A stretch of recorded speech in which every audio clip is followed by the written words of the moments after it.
Tinagurian ngayon si Miss Grand International 2024 first runner-up na si Gio Piazza na Queenmaker dahil sa kaniyang na-train ng Pasarela ay nanalo sa kanilang sinaliang pageant man national and international pageant man.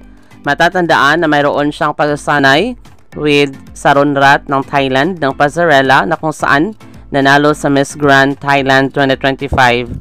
Pangalawa naman ay si Dia Mate na nanalo din bilang Reina Hispano-Americana 2025 at ngayon si Alexi Brooks na nanalo bilang Miss Eco International kamakailan lang.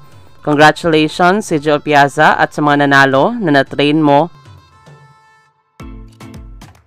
Maraming salamat sa panunood. Para maging updated ka, huwag kalimutang mag-subscribe.